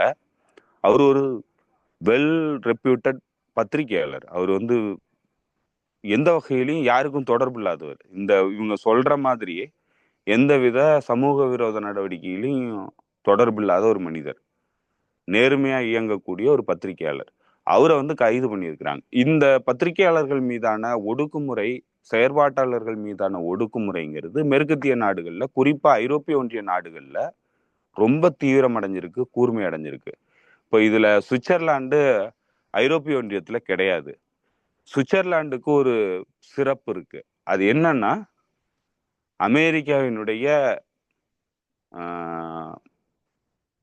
ஆதிக்கத்தை செயல்படுத்துறதுல முதன்மையா பயன்படுத்தப்படக்கூடிய ஒரு நாடுகள்ல மிக முக்கியமான நாடுகளா இருக்கிறது Switzerland, Netherlands, Switzerland, Norway, Finland போன்ற நாடுகள். இவங்கெல்லாம் வந்து ஐரோப்பிய ஒன்றிய நாடுகள் கிடையாது, ஸ்காண்டினேவியன் கண்ட்ரிஸ். ஆனாலும் இவங்க மூலமா ஐரோப்பிய கண்டத்துக்கு அதாவது லீகலி பிரசிடென்ட்டை வந்து செட் பண்றது, முன்மாதிரிகளை வந்து செட் பண்றது, இந்த நடவடிக்கைகள்ங்கிறது தொடர்ந்து நடந்துகிட்டு இருக்கு. இப்போ இதே நடவடிக்கைகள் ஒரு கூறாதான் சுவிட்சர்லாந்துல ஒரு கிட்டத்தட்ட ஒரு 4-5 வருஷத்துக்கு முன்னாடி, கிட்டத்தட்ட 6 வருஷம் 7 வருஷம் இருக்குங்க, 7 வருஷத்துக்கு முன்னாடி புலிகளுக்கு நிதி சேகரித்தவர்கள் அப்படின்னு சொல்லிட்டு ஒரு கிரிமினல் கேஸ் புலிகள் அமைப்பு முன்னாள் புலிகள் அமைப்பினர் மீது, அதாவது புலிகளுக்கு உதவி பண்ண டயஸ்போரா கம்யூனிட்டி மீது வழக்கு போட்டாங்க. கிட்டத்தட்ட அதுல பலரை வந்து அந்த கேஸ்குள்ள கொண்டு வந்தாங்க. அவங்க எல்லாம் வந்து பினான்சியல் முறைகேடுகள்ல ஈடுபட்டாங்க. அந்த பணத்தை இலங்கைக்கு போராடிக்கிட்டு இருந்த புலிகளுக்கு அனுப்புனதுனால, 2009 காலகட்டங்கள்ல அனுப்புனதுனால, அதனாலதான் இனப்படுகொலையே நடந்தது, அதனாலதான் போர்க்குற்றங்கள் நடந்தது, அந்த போரே நடந்தது அப்படின்னு சொல்லிட்டு அந்த கேஸை வந்து ஜோடிச்சாங்க. அந்த கேஸ் கடைசியா அங்கிருந்த செயற்பாட்டாளர்கள் அந்த கேஸெல்லாம் எடுத்து நடத்தி, குறிப்பா வந்து சிங்கள இடதுசாரி செயற்பாட்டாளராக இருந்த விராஜ் மெண்டிஸ் வந்து அந்த கேஸை தீவிரமா எடுத்து நடத்தினாரு. அந்த கேஸ் கடைசியா வந்து பொய் வழக்கு, அதாவது நிரூபிக்க முடியாத வழக்குங்கிற பின்னணியில அந்த கேஸ் வந்து விட்ராச்சு. அதாவது சுப்ரீம் கோர்ட்ல அந்த கேஸ் நடந்து கடைசியா சுவிட்சர்லாந்து சுப்ரீம் கோர்ட் அவங்கள எல்லாத்தையும் நிரபராதிகள்னு விடுவிச்சுது. இது எந்த பின்னணியில நடந்ததுன்னா, இது யாருடைய அழுத்தத்தின் பின்னணியில நடந்ததுன்னா, பிரிட்டன் கொடுத்த அழுத்தத்தின் பின்னணியில நடந்தது. சுவிட்சர்லாந்துல நடந்த அந்த கேஸ். இப்போ சுவிட்சர்லாண்டிய எப்படி பயன்படுத்தி இருந்தாங்க அந்த கேஸை பொறுத்தளவுலன்னா, ஒரு முன்மாதிரி, அதாவது சட்ட ரீதியான முன்மாதிரியா ஜோடிக்கிறதுக்கு பின்லாந்து, சுவிட்சர்லாந்து, நார்வே போன்ற நாடுகளை இந்த மேற்கத்திய ஏகாதிபத்திய சக்திகள் வந்து பயன்படுத்துறாங்க அப்படிங்கிறத நம்ம அந்த இன்சிடென்ட்ல இருந்து பார்க்க முடியும். அதே சேம் இன்சிடென்ட் இன்னைக்கு அலி அபுனிமாவுக்கு எதிராக நடந்திருக்கு, சுவிட்சர்லாந்துல நடந்திருக்கு. ஸோ இப்போ இது எல்லாத்தையும் இதே தான் வந்து நீங்க இன்னும் சொல்ல போனா ஸ்வீடன்ல ஜூலியன் அசாஞ்சுக்கு எதிரான கேஸும் இப்படிதான் வந்து போட்டாங்க. என்னன்னா, அவங்க வந்து இந்த ஐரோப்பிய ஒன்றிய நாடுகள் அவங்கள பிரசிடென்ட் செட் பண்றதுக்கு, சட்ட ரீதியா அதாவது சட்ட ரீதியான நடவடிக்கைகளை மேற்கொள்றதுக்கு ஒரு முன்மாதிரியை வந்து இந்த நாடுகள் மூலமா ஏற்படுத்தி, அதன் மூலமா தங்களுடைய அந்த இன்ஸ்டிடியூஷனல் செட்டப்புக்குள்ள இந்த சட்டங்களை வந்து கொண்டு வந்து அவங்க மீது இந்த குற்றச்சாட்டுகளை கொண்டு வர்றது. ஸோ இப்படிதான் ஒவ்வொரு அமைப்பை வந்து தீவிரவாத பட்டியலில் இணைக்கிறதுக்கான முயற்சியும் இதே மாதிரி தான் தொடர்ந்து நடைபெற்றுச்சு ஐரோப்பிய ஒன்றியத்தை பொறுத்தளவில். ஸோ அதனுடைய ஒரு முன்மாதிரி நம்ம பல இடங்கள்ல பார்க்க முடியும். அதுல ஒரு முன்மாதிரியா இன்னைக்கு அலி அபுனிமா மீதான இந்த நெருக்குவாரம்ங்கிறது நடந்துகிட்டு இருக்கு. ஸோ இது வந்து இவங்க சொல்லிக்கிற மாதிரி இவங்க மனித உரிமைக்கு ஆதரவாகவோ, மனித உரிமையை வந்து தாங்கி பிடிக்கிறவர்களோ, இல்ல ஜனநாயகத்தை தாங்கி பிடிக்கிறவர்களோ, சட்ட விஷயங்கள்ல வந்து மனித உரிமைக்கு ஆதரவா நிக்கிறவங்கள கிடையாது அப்படிங்கிறத கம்ப்ளீட்டா வந்து எக்ஸ்போஸ் பண்ணிக்கிட்டு இருக்காங்க. குறிப்பா வந்து இந்த இனப்படுகொலை போர் தொடங்கினதுல இருந்து இங்க இருக்கிற எல்லா நாடுகளும் அதை கம்ப்ளீட்டாக எக்ஸ்போஸ் பண்ணிக்கிறாங்க. இவங்களுக்கு எந்தவித அக்கறையும் கிடையாது, மனித உரிமை மீதோ ஜனநாயகத்தின் மீதோ எந்தவித அக்கறையும் கிடையாதுங்கிறத நிரூபிக்கிறாங்க. இதை நம்ம வன்மையாக கண்டிக்கணும், எல்லாரும் இதை பற்றி எழுதணும். இது வன்மையான கண்டனத்துக்குரியது. ஒரு பத்திரிகையாளரை எந்தவித காரணமும் இல்லாம கைது பண்ணி அவரை வந்து இன்டிமிடேட் பண்றதுங்கிறது மற்றவர்கள் இந்த வேலைகளில் ஈடுபடக்கூடாது, இந்த இனப்படுகொலையை வந்து உலகுக்கு சொல்லக்கூடாதுங்கிறதுக்காக இந்த நெருக்கடிகள் வந்து கொடுக்கப்படுது. அது உலகம் முழுக்க இந்த நெருக்கடிகள் எல்லா தரப்புலையும் கொடுக்கப்பட்டு இருக்கு. இப்போ அது மேற்கத்திய தரப்புல, குறிப்பா ஐரோப்பிய ஒன்றியம் போன்ற பகுதிகளில் இருக்கு அப்படிங்கிறத நம்மளால பார்க்க முடியுது. நீங்க சொல்றது சரிதான் தொடர். ஏன்னா தொடர்ந்து இந்த இது மாதிரியான ஒரு குரல்கள் யாரெல்லாம் வந்து வல்லாதிக்கத்துக்கு எதிரான குரல் கொடுக்குறாங்களோ அவங்களுக்கு எதிரான ஒடுக்கம் நடந்துகிட்டே இருக்கு. நீங்க ஏற்கனவே சொல்ல மாதிரி ஒரு ஸ்காட் ரிட்டர் வந்து இதுக்கு போக வேண்டியவரை ஏர்போர்ட்லேயே வச்சு கைது பண்ணி அப்படி வீட்டுக்கு கூட்டு போனாங்க. அவர் வீட்டில் சோதனை நடத்துனாங்க. சூரிய அசஞ்சேவை எப்படி நடத்துனாங்க அப்படின்றத பார்த்தோம். அப்படியே ஒவ்வொருத்தராக தொடர்ந்து போய்கிட்டே தான் இருக்குது. உச்சகட்டமாக நம்ம பார்த்தது வந்து டெலிகிராமுடைய அந்த சிஇஓ அவரை இது பண்ணது. ஏன்னா வந்து டெலிகிராம் மிக முக்கியமான ஒன்றா இன்னைக்கு இந்த போரில் வந்து ஒர்க் பண்ணுது. மற்ற இன்க்ளூடிங் டிக்டாக் போயிட்டு தடை செய்யப்பட்டு மறுநாள் ஓப்பன் ஆனாலும் அமெரிக்காவில் அது ஆட்டோமேட்டிக்காக இன்னைக்கு வந்து ஒரு ஃபேஸ்புக்கோட இன்னொரு வருஷனாக மாறிடுச்சு. ஃபேஸ்புக் தரப்பில் வாங்கிட்டதை சொல்கிறாங்க.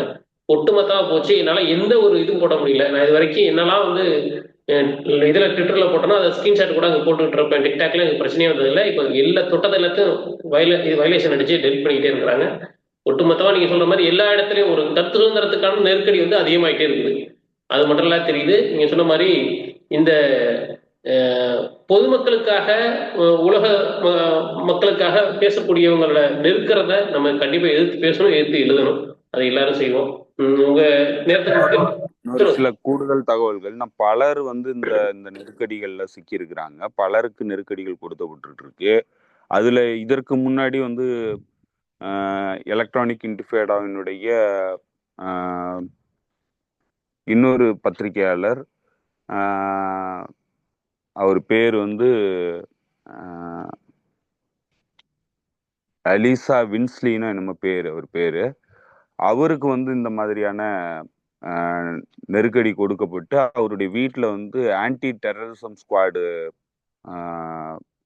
பிரிட்டனுடைய ஆன்டி டெரரிசம் அமைப்பினர் வந்து போய் ரெய்டெல்லாம் பண்ணாங்க. அவர் மீது வந்து தீவிரவாத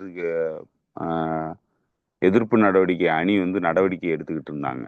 ஸோ அவருக்கு இந்த இந்த நெருக்கடிகள் வந்து கொடுக்கப்பட்டுக்கிட்டு இருந்தது. அதே போல ரிச்சர்ட் மாத்ரூஸ் அப்படின்னு சொல்லி ஒரு பிரிட்டனுடைய பத்திரிகையாளர், செய்தியாளர், அவரை வந்து அரெஸ்ட் பண்ணி ஹீத்ரூ இன்டர்நேஷ்னல் ஏர்போர்ட்ல லண்டன்ல அரெஸ்ட் பண்ணி கிட்டத்தட்ட 24 மணி நேரமானு அவரை ரொம்ப கொடூரமா அவரை ஒரு ரூமுக்குள்ள அடைச்சி வச்சு, கிட்டத்தட்ட தனிமைப்படுத்தின சிறையில வந்து அடைச்சி வச்ச மாதிரி அடைச்சி வச்சு கடுமையான நெருக்கடிகள் கொடுக்கப்பட்டு, இன்னும் சொல்ல போனா அவர் வீட்டுக்கு கூட ஃபோன் பண்ண முடியாத அளவுக்கு நெருக்கடிகள் கொடுக்கப்பட்டு, அவருடைய உபகரணங்கள் எல்லாம், பத்திரிகையாளர்களுக்கு தேவையான எல்லா உபகரணங்கள், ஃபோனு, டிஜிட்டல் டிவைசஸ் எல்லாத்தையும் வந்து பிடுங்கி வச்சுக்கிட்டு கிட்டத்தட்ட திருப்பி கொடுக்கல. அவருக்கு எதிராகவும் இந்த அடக்குமுறை நடந்தது. அதே போல அங்க இருக்கிற ஒரு செயற்பாட்டாளர், அவரு மீதும் இந்த பெண்மணி ஒருத்தவங்க, அவங்க வீட்டுல வந்து பெரிய அளவுக்கு ரெய்டு பண்ணி பிரிட்டன் போலீஸ் வந்து கடுமையான ஒடுக்குமுறையில ஈடுபட்டாங்க. ஸோ இது தொடர்ந்து வந்து உலகம் முழுக்க வந்து இந்த அடக்குமுறைகள் நடந்துகிட்டே தான் இருக்கு. ஸோ அதுல பலரும் வந்து நம்ம விடுபட்ட பலரும் இருக்கிறாங்க. அதுல நீங்க சொன்ன மாதிரி ஸ்காட் ரிட்டனுடைய வீட்டுல வந்து FBI 2 முறை வந்து, ஒரு முறையா 2 முறையான்னு தெரியல, ரைடு நடத்துனுச்சு. அவரு செயின்ட் பீட்டர்ஸ்பர்க் போறதுக்கான ஏர்போர்ட்டுக்கு வந்தபோது அவரை வந்து அவருடைய பாஸ்போர்ட்டை பறிச்சுக்கிட்டு அவரை வந்து திருப்பி அனுப்பிச்சிட்டாங்க. அவர் போக முடியல. இப்படி பல இடங்கள்ல இந்த மாதிரியான கிரிட்டிக்கல் வாய்ஸ், அதாவது அமெரிக்க ஏகாதிபத்திய செயற்திட்டங்களுக்கு எதிரான பேசக்கூடியவர்கள், எதிரான பத்திரிகை துறையில இயங்கக்கூடியவர்கள், இவங்க எல்லாருக்கும் வந்து நெருக்கடிகள் வந்து கொடுக்கப்பட்டுக்கிட்டு இருக்கு. இதுக்கு முன்னாடி பலருக்கும் இந்த நெருக்கடிகள் கொடுக்கப்பட்டுக்கிட்டு இருந்தது. குறிப்பா சொல்ல போனா கிரேசோனுடைய பத்திரிகையாளர் பிரிட்டன்ல இருக்கக்கூடிய கிட் கிளாரன்பர்க் அப்படிங்கிறவருக்கு எதிராக வந்து பெரிய அளவுக்கு நெருக்கடிகள் ஏற்கனவே கொடுக்கப்பட்டுக்கிட்டு இருக்கு. ஸோ இப்போ ஜூலியன் அசாஞ்ச் தொடங்கி பலரும் வந்து இந்த நெருக்கடிகளை வந்து எதிர்கொள்றாங்க. அது இப்போ குறிப்பா வந்து இந்த இனப்படுகொலை போர் தொடங்கினதுக்கு அப்புறம் ரொம்ப ரொம்ப தீவிரமா இருக்கு. அதனுடைய ஒரு வடிவமா இன்னைக்கு அலி அபுனிமாவினுடைய அரஸ்டும் நடந்திருக்கு.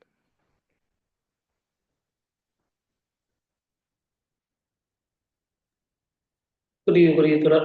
அடுத்த இவங்க வேற எங்கெல்லாம் வருவாங்க, என்ன இது பண்ணுவாங்க? ஏன்னா இந்த இது எனக்கு எப்படி பார்க்க தோணுது அப்படின்னா, அமைதி காலத்துலதான் நீங்க ஏற்கனவே ஒரு சொன்ன மாதிரி அமைதி காலத்துலதான் வந்து புலிகளுடைய அரசியல் பிரிவு தலைவரான சுபத தமிழ்ச்செல்வனை கொலை பண்ணாங்க. அதன் பிறகு இது போல இவங்க வந்து பின்னல் வழியா வேலை பார்க்க ஆரம்பிச்சிட்டாங்களோ அப்படின்ற ஒரு அச்சம் வர்றதை தவிர்க்க முடியல. அதை எப்படி பாக்குறீங்க? இல்ல, அதுதான் தொடர்ந்து நடந்துட்டு இருக்கு. அதுதான் நம்ம ஹைபிரிட் வார்ஃபேருக்குள்ள இவங்க போறாங்க. ஏன்னா இவங்களுடைய மிலிட்டரி மைட் கம்ப்ளீட்டா தோல்வி அடையுது. எல்லா பகுதிகளிலும் மிலிட்டரி மைட் தோல்வி அடையுது. மிலிட்டரியில இவங்களால எதிர்கொள்ள முடியறாங்கிறப்போ சிரியா தான் அடுத்து அவங்களுடைய ஆப்ஷன். இப்போ சிரியால என்ன பண்ணிருக்கிறாங்கன்னா அதுதான் பண்ணிருக்கிறாங்க. இப்போ ஹைபிரிட் வார்ஃபேர் தான். இவங்களால எதிர்கொள்ள முடியாது. அதனால 5ஆம் படைகளை உருவாக்குறது, அவங்க மூலமா ஆட்சி மாற்றங்களை ஏற்படுத்துறது, தீவிரவாத நடவடிக்கைகளில் ஈடுபடுறது, குண்டுவெடிப்பு நடவடிக்கைகள்ல, அதே போல உங்களுக்கு பேஜர் அட்டாக்ல இருந்து எல்லா விதமான நடவடிக்கைகளையும் பண்ணிட்டாங்க. அசாசினேஷன்ஸ் எல்லா பக்கத்துலயும் பண்ண ஆரம்பிச்சிருக்கிறாங்க. ஸோ இதுதான் இவங்களுடைய போர் நடவடிக்கையா போக போகுது. ஏன்னா அவங்களுக்கு அந்த அளவுக்கு அவங்க இன்ஃபில்ட்ரேட் ஆகிருக்கிறாங்க. இவ்வளோ காலம் வந்து அதை தான் பண்ணிக்கிட்டு இருந்தாங்க. அவங்களுடைய உளவு அமைப்புகள் உலகம் முழுக்க வந்து ஊடுருவி இருக்கிறாங்க. இன்னும் ஒரு முக்கியமான தகவலை நான் சொல்லணும். அது எந்த அளவுக்கு இதுக்கு ரிலவெண்டா என்னங்கிறது எனக்கு தெரியல. ஆனா நான் இங்க பாக்குறேன் தோழர், தமிழ்நாட்டுக்குள்ள TN 69ல ஒரு லாரி, டிரான்ஸ்போர்டேஷன் லாரி போகுது.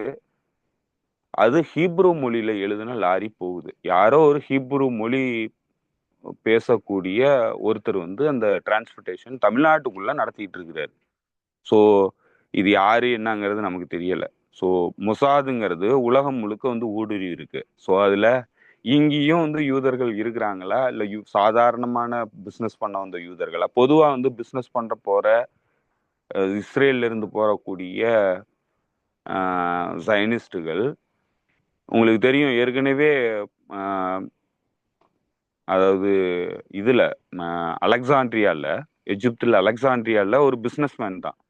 ஒரு பிஸ்னஸ்மேனை அங்க இருக்கிற ஒரு அமைப்பு வந்து கொலை பண்ணுச்சு, அசாசினேட் பண்ணுச்சு. அவர் யாருன்னு பார்த்தாக்கா கடைசியா அவர் மொசாத்தினுடைய ஏஜென்ட். ஸோ இப்படி பல இடங்கள்ல பிஸ்னஸ் மேனு, பல தொழில்கள் நடத்தக்கூடியவர்களா வந்து மொசாத்தினுடைய ஏஜென்ட்கள் உலகம் முழுக்க இருக்கிறாங்க. நான் நம்ம ஊர்ல பாக்குறேன் தோழர், ஹீப்ரு மொழியில எழுதின ஒரு லாரி, டிரான்ஸ்போர்டேஷன் லாரி போகுது. எனக்கு ஆச்சரியம், எப்படா ஹீப்ரு மொழியில எழுதுறவங்க நம்ம ஊருக்குள்ள எவன்டா வந்து யூதர் இருக்கான் அப்படின்னு சொல்லி நான் யோசிக்கிறேன். இப்ப நம்ம கமெண்ட் செக்ஷன்ல பல யூதர்கள் வந்து போடுறதையும் நம்ம பார்க்க முடியுது. ஆமா. சோ அதனால நமக்கு சந்தேகமா இருக்குது. சோ அதனால எந்த அளவுக்கு ஊடுருவி இருக்காங்க, நான் இது எதுக்காக சொல்ல வந்தேன்னா, மேற்கத்திய இன்டெலிஜென்ஸ் அமைப்புகள் உலகம் முழுக்க ஊடுருவி இருக்கிறாங்க. ஸோ அதனால அவங்க இவ்வளவு காலம் வந்து அவங்களுடைய இந்த ப்ராவோஸ்ங்கிறது, அதாவது அவங்களுடைய இந்த என்ன சொல்றது, இந்த இவ்வளவு காலம் வந்து அவங்க உலகத்தை கட்டுப்படுத்திட்டு இருந்த இந்த காலகட்டத்துல அவங்க சாஃப்ட் பவர் மூலமா உலகம் முழுக்க ஊடுருவி இருக்கிறாங்க. அதுதான் வந்து இன்னைக்கு அதனுடைய செயல்பாடுகள் தான் இன்னைக்கு இந்த மாதிரியான ஹைபிரிட் வார்ஃபேருக்குள்ள நடக்குது. ஆட்சி மாற்றத்துல ஈடுபடுறது, குண்டுவெடிப்பு நடவடிக்கைகளில் ஈடுபடுறது, இந்த மாதிரி அதாவது சப்ளை செயின்ல வந்து ஊடுருவி குண்டை வைக்கிறது, கன்சியூமர் குட்ஸ்ல இது எல்லாத்தையும் பண்ணக்கூடிய அளவுக்கு அவங்க வந்து நெட்வொர்க்கை கிரியேட் பண்ணி வச்சிருக்கிறாங்க. அதற்கான களத்தை வந்து உருவாக்கி வச்சிருக்கிறாங்க. ஸோ இதெல்லாம் தான் வந்து அவங்களுடைய அடுத்த கட்ட போர் நடவடிக்கையா போகுங்கிறதுக்கு ஆனா அடையாளமா தான் இது எல்லாமே தெரியுது. ஏன்னா அவங்களால மிலிட்டரியிலேயே எந்த நாட்டையும் எதிர்கொள்ள முடியாத நிலையில தள்ளப்பட்டிருக்காங்க. அவங்க ரிசார்ட் ஆகிற இடம் ஹைபிரிட் வார்ஃபேரா தான் இருக்கு. அதுதான் வந்து நீங்க சொல்ற மாதிரி அதுதான் தொடர்ந்து நடக்குங்கிறதும் நமக்கு கண்கூட பார்க்க முடியும் தோழர். ஓகே, நீங்க இப்ப நான் கடைசியா அப்படியே முடிச்சிடலாம் நினைச்சேன். பட் நீங்க இந்த ராணுவ ரீதியா அவங்களால வெற்றி பெற முடியல அப்படின்னு சொல்லும்போது, நான் திரும்ப வந்து அங்கிருந்து தான் முயற்சி பண்ண வேண்டியதா இருக்கு. ஈழத்துல வந்து அவங்க பர்டிகுலரா வந்து ம், தமிழ்ச்செல்வன் அவர்களை வந்து கொலை பண்றதுக்கு பயன்படுத்துனது வந்து கைடன் மிசைல் அப்படின்னு சொல்றாங்க. அந்த கைடன் மிசைல் வந்து அந்த காலகட்டத்துல ரொம்ப ரொம்ப புதுசு. 2008-7 அந்த சமயத்துல ரொம்ப புதுசு. அதை உள்ள கொண்டு வந்து இது பண்ணாங்க. இப்போ இப்படி இவங்களால செய்ய முடியலன்ற பட்சத்துல ஹமாஸை வந்து இவங்க எப்படி கண்ட்ரோல் பண்றதுக்கான இடத்துக்கு அடுத்து நகருவாங்க. இப்போ முடியாத பட்சத்துல நியூக்ளியரே போட்டா கூட பண்றதுக்கு தயங்காத ஆட்கள் இவங்க. அவ்வளவு கூமுட்டையானவங்க தான். அந்த அளவுக்கு போக மாட்டாங்கன்னு நான் நம்புறேன். ஆனா இவங்களால இது முடியல, கட்டுப்படுத்த முடியல, இனி வந்து ஹமாஸை எக்காரணம் ஒன்றும் பண்ண முடியாது அப்படின்றத அவங்க என்ன சொல்றாங்க, நீங்க என்னது பண்ண முடியாதுடா அப்படின்றத டெய்லி காட்டிக்கிட்டு இருக்குது ஹமாஸ். ஏன்னா நேத்து நான் வந்து அதை எழுதணும்னு நினைச்சோன்னா அந்த வார்த்தையை நீங்க சொல்லிட்டீங்க. ஒட்டுமொத்த மேற்குலக ஊடகங்கள் மேலேயே காரி தப்பிருச்சு பலஸ்தீன் அப்படின்னு தான் நான் எழுதணும்னு நினைச்சிட்டு இருந்தேன். அப்புறம் நான் அப்படியே விட்டுட்டேன், வேற வேலையில. அந்த வார்த்தை நீங்க கரெக்டா சொல்லிட்டீங்க. இப்ப இவ்வளவு கண்டிப்பா வந்து ஒரு அடிப்பட்ட நாய் மாதிரி தான் இருப்பாங்க அவங்க. ரொம்ப ஒரு வெகமெண்டா தான் அடுத்த ஸ்டெப் எடுப்பாங்க. அப்போ ஹமாஸ வந்து ஒட்டுமொத்தமா தனிமைப்படுத்திடணும். ஏன்னா இப்போ என்ன சொல்றாங்கன்னா ஒரு தகவல் வந்துச்சு, சிரியாவுல இப்ப இருக்கக்கூடிய அந்த அல் கொய்தா ஆட்சி வந்து அஹ், லெபனானுக்கு ஈரான் அனுப்புன ஆயுதங்களை நாங்க பறிச்சு வச்சிட்டோம் அப்படின்னு சொல்லி ஒரு செய்தியை கசிய விட்டாங்க. ரொம்ப நாள் கழிச்சு ஈரான் தரப்புல இருந்து சொன்னாங்க, நாங்க அப்பெல்லாம் எதுவும் அனுப்பல அப்படின்னு சொல்லி ஈரான் தரப்புல சொல்லியிருந்தாங்க. இப்போ ஹமாஸை தனிமைப்படுத்துறதுக்கான வேலையில இவங்க இறங்குனாங்கன்னா அதை ஹமாஸ் எப்படி டேக்கிள் பண்ணணும்னு நினைக்கிறீங்க? ஹமாஸ் வந்து ஆல்ரெடி தனிமைப்படுத்தி தானே இருக்குது. இப்போ பாலஸ்தீன் ரெசிஸ்டன்ஸ் குறிப்பா வந்து காசாக்குள்ள இருந்து இயங்கக்கூடிய பாலஸ்தீன் ரெசிஸ்டன்ஸ் தனிச்சே தான் இயங்குது. ஸோ அதுக்கு தான் வந்து அவங்க இவ்வளோ காலம் வந்து தயாரிப்பு பணிகளில் ஈடுபட்டு அவங்களுடைய இண்டிஜினியஸான தொழில்நுட்பங்கள் எல்லாத்தையும் பண்ணி ஆயுத தயாரிப்புல இருந்து எல்லாமே பண்ணிட்டு இருக்கிறாங்க. இன்னைய வரைக்கும் அங்கே உள்ளுக்கு இருந்து தான் ஆயுதங்கள் தயாரிப்புல இருந்து எல்லாமே பண்ணிட்டு இருக்காங்க. ஆனா இதுல என்னன்னா, இந்த போர் நிறுத்த அறிவிப்பு வந்த உடனே அபு பைதா நன்றி தெரிவிச்சிருந்தாரு ஆக்சிஸ் ஆஃப் ரெசிஸ்டன்ஸ் அமைப்புகளுக்கு. அதுல அவர் குறிப்பா வந்து ரொம்ப தெளிவா சொல்லியிருந்தது என்னன்னாக்க, தொடர்ந்து எங்களுக்கு உதவி பண்ணிட்டு இருக்கிற ஈரானுக்கு நாங்க நன்றி தெரிவிச்சுக்கிறோம், ஈரான் பிரதர்ஸ்க்கு நாங்க நன்றி தெரிவிச்சுக்கிறோம் அப்படிங்கிறத சொல்லியிருந்தாரு. அப்படின்னா அது எந்த அளவுக்கு உதவி பண்றாங்க, இன்றும் தொடர்ந்து உதவி பண்ணிட்டு இருக்கிறாங்களாங்கிறது தெரியல. அது ராணுவ ரீதியான உதவியான்னு தெரியல நமக்கு. இல்ல என்னோட கேள்வினா அது வந்து தொடர்ந்து ஆதரவு இருக்கிற ஈரான் சகோதரர்களுக்கா இல்ல உதவின்ற வார்த்தை பயன்படுத்தினாரு? நான் ஷார்ப்பா கேட்கணும். சப்போர்ட் பண்ண முழுமையான சப்போர்ட், எல்லா வகையிலையும் முழுமையான ஆதரவு வழங்கிய சப்போர்ட் பண்ணிட்டு இருக்கிற ஈரானுக்கு வாழ்த்துக்கு நாங்க நன்றி தெரிவிச்சுக்கிறோம் அப்படிங்கிறத சொல்லியிருந்தாங்க. இதுல என்னன்னா, இப்ப இந்த சப்போர்ட் உதவி இது எல்லாமே வந்து எந்த அர்த்தத்துல சொல்றாங்கங்கிறது நமக்கு தெரியல. ஆனா இவ்வளவு அழுத்தம் திருத்தமா அவங்க சொல்றதுனால நமக்கு அந்த சந்தேகம் எழுது. இன்னும் வந்து ஆயுத உதவிகள் நேரா போயிட்டு இருக்காங்கிறது சந்தேகமா இருக்கு. ஸோ அதனால இத நம்ம மறுக்கவும் முடியாது, இதுதான் நடக்குதான்னு.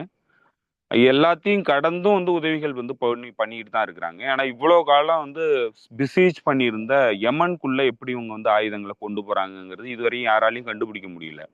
ஸோ அதனால இதெல்லாம் பெரிய இராணுவ ரகசியங்கள். ஸோ அதனால என்ன நடக்குதுங்கிறது நம்மளால உறுதியா சொல்ல முடியல. இருந்தாலும் இன்னைக்கு உள்ளுக்கு இருந்து இயங்கக்கூடிய தனிமைப்படுத்தப்பட்டிருக்கக்கூடிய ஹமாஸ் அமைப்பும் மற்ற அமைப்புகளும் காசாக்குள்ள இருந்து இயங்கிக்கிட்டு தான் இருக்கிறாங்க. அவங்கள அழிக்க தான் முடியல இவங்களால. ஸோ அதனால இதுக்கு மேல என்னத்தை தனிமைப்படுத்த முடியும்? இந்த ஆக்சஸ் ஆஃப் ரெசிஸ்டன்ஸ் ஃப்ரண்டினுடைய தாக்குதல் நடவடிக்கைகளை தனிமைப்படுத்துறதுக்கான நடவடிக்கையில கிட்டத்தட்ட 2 பகுதிகளில், ஏன் 3 பகுதிகளே சொல்லலாம், 3 பகுதிகளில் மேற்கத்திய ஏகாதிபத்தியம் சக்சஸ் ஆயிருக்கு. ஒன்று வந்து லெபனான் ஃப்ரண்ட்டு, இன்னொன்று ஈராக் ஃப்ரண்ட்டு, இன்னொன்று சிரியா ஃப்ரண்ட்டு. ஸோ இப்போ இந்த 3 ஃப்ரண்ட்டில் அவங்களுடைய நடவடிக்கைகள் வெற்றி பெற்றிருக்கு. அது தற்காலிகமானது தான், ஏன்னா அது வந்து நிரந்தரமானது இல்லை. இந்த போர் மீண்டும் தொடரும் போது அவங்களுடைய நடவடிக்கைகள் அவங்க மாற்றம் பெறும். இன்னைக்கு அது கிட்டத்தட்ட லெபனானுக்குள்ள அந்த நிலை வந்திருக்குது. இப்போ மீண்டும் வந்து இந்த ஆக்குபேஷன் ஃபோர்ஸ் வெளியேறலைன்னா ஹிஸ்புல்லாவினுடைய நடவடிக்கைகளை யாராலையும் தடுக்க முடியாது. அதை நோக்கி தான் இந்த போர் நிறுத்தங்கிறதும் போயிட்டு இருக்கு. ஸோ அதனால தனிமைப்படுத்த முடியுமா முடியாதாங்கிறது ஒரு விஷயம். தனிமைப்படுத்தினாலும் இவ்வளவு காலம் தனிமைப்பட்டிருந்த ஒரு அமைப்பு உங்களால என்ன பண்ண முடிஞ்சதுங்கிற அடுத்த கேள்வி வருது. ஸோ அதனால இதெல்லாம் அவங்களுடைய கெப்பாசிட்டிக்கு அதை நடத்த முடியுமாங்கிறது தான் கேள்வியை தவிர நான் இது எல்லாத்தையும் பண்ணா மட்டும் எல்லாத்தையும் பண்ணிட முடியுமான்னா அது மிகப்பெரிய சந்தேகம் தான். ஓகே ஓகே தோழர். இல்லை நான் இதை நீங்க சொன்னதெல்லாம் நான் மைண்ட்ல ஓட்டி பார்ப்பேன். என்னன்னா இவங்களுக்கு தான் ஆயுதம் வரல, ஹமாஸுக்கு கொண்டு போறது கஷ்டம், இது முடியாது. ஏமனுக்கு வந்து ஈஸியா வந்து இதர் ஃபிளைட்டு அப்படி இல்லைன்னா வந்து பை ஷிப்லயே கொண்டு போயிடலாம் அப்படின்னு நான் நினைச்சிட்டு இருப்பேன். ஏன்னா இவ்வளவு பெரிய இதெல்லாம் வந்து உம், அஹ், மிகப்பெரிய ஹைப்பர்சோனிக் மிசைல், பேலஸ்டிக் மிசைல்லாம் வந்து பை லேண்டு இல்லைன்னா வந்து பை வாட்டர் தான் கொண்டு போக முடியும், ஏர்ல கொண்டு போக முடியாது. அப்படியே கொண்டு போயிருப்பாங்க நான் நினைச்சுக்கிட்டேன். இந்த இதை பார்த்த இப்போ இந்த ஹோஸ்டேஜஸ் எல்லாம் இவங்க ஹேண்ட் ஓவர் பண்ணும்போது தான் தெரியுது இவ்வளவு எல்லாத்தையும் சலடை போட்டு தெளிச்சாங்க.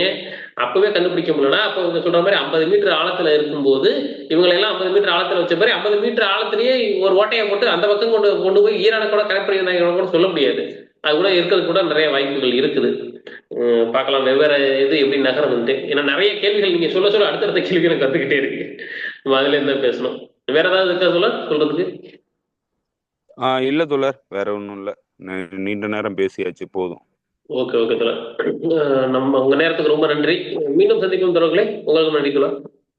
நன்றி தோழர், தோழர்களுக்கும் நன்றி. நன்றி, வணக்கம்.